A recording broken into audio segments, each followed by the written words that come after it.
Hi everyone, my name is Evie and I am the Education and Outreach Assistant here at Green Mountain Conservation Group.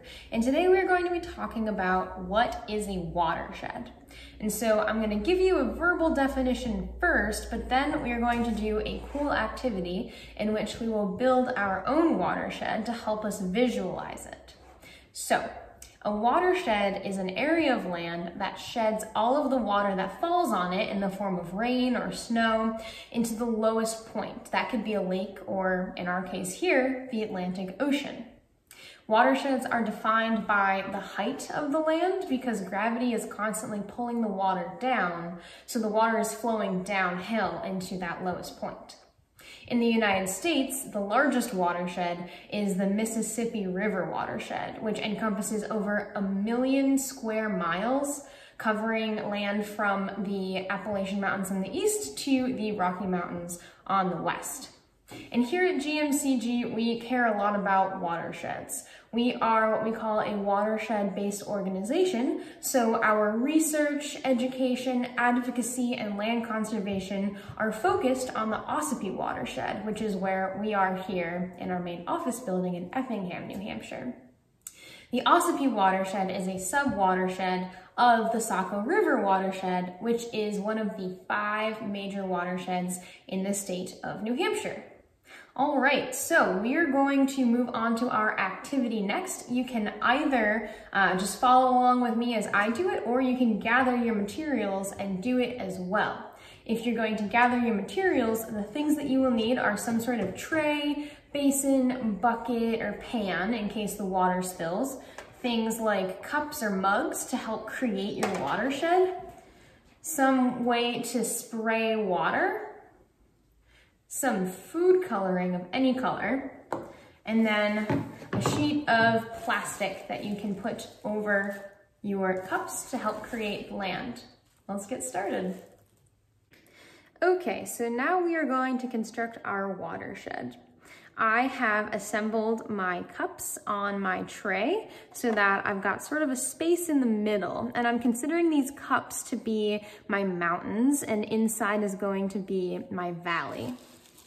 So I'm going to take my sheet of plastic, lay it over my cups, and sort of create my topography. So you can see that I've got some high points on the edges, and it gets a little bit lower in the middle, and I'll probably have a lake right around there.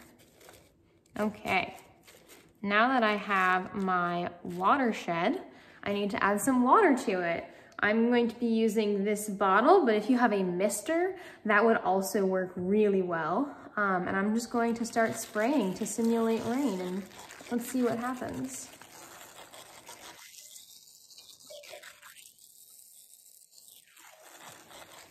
Where's the water pooling? What's happening to it? If I pour water on the other side of the mountains, where does it go? It doesn't go into my valley. You can see that we're sort of collecting water down here at this lowest point. So when it rains, this is exactly what happens in our watershed. The water starts from high elevations and flows down into larger rivers and bodies of water like lakes. We call the smaller streams and rivers that are up high tributaries because they are flowing into larger areas. Okay, so now that we understand how our watershed works, we're going to talk about how pollution moves through the watershed. We classify pollution based on how it enters our watershed, and there are 2 ways. There's point source pollution and there's non-point source pollution. Point source pollution enters the watershed from a specific spot, such as a wastewater pipe leaving a factory. Non-point source pollution could be something such as fertilizer being washed off of an agricultural field during a big rainstorm. In this example, we are going to be demonstrating point source pollution. I've taken my plastic off, I've brought it over to the sink, and I've shaken it out and gotten rid of that water from the previous exercise, and now I have a fresh, waterless watershed.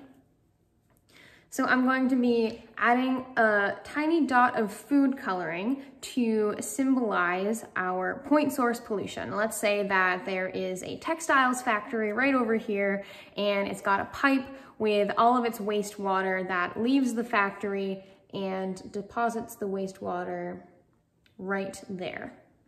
So that looks like it's in a single spot, right? Now let's see what happens when we have some water in our watershed. We have a rain event, we have storms, and we add some more water and see how the pollution is affected by that.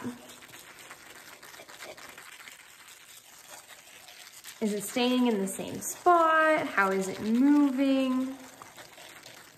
You can see that the blue is traveling down the tributaries and into our lake at the bottom of our watershed. Water knows no boundaries, so when we put pollution into our environment, the water moves very easily through the environment and takes the pollution with it. So we have to be very cognizant of where our pollution is entering the environment and come up with ways to mitigate it, because once the pollution is in the environment, the water ensures that it travels very quickly to other places. Even if those places did not ask for the pollution or did not put it there, they're still affected by it. Thank you for joining me in our What is a Watershed activity. I hope that you learned a little bit about how water moves through our landscape and how pollution moves with it. And now that you know a bit more about our watershed, I hope that you'll think about how we can try to keep our water clean. Water is a finite resource, which means that the amount of water that's on Earth is all that there will ever be on Earth. And less than 1% of the water on Earth is actually available for human use. The majority of it is either too salty in the oceans or frozen in the polar ice caps. The water in our watershed is also the water that we are drinking. About 300,000 people actually drink the water that's coming from the Saco River. So what we put into our watershed here in the Ossipee watershed is impacting people all the way on the coast of Maine. I hope that you learned a lot and that you're considering how we're treating our water so that we can be kind to our watershed community. Thank you.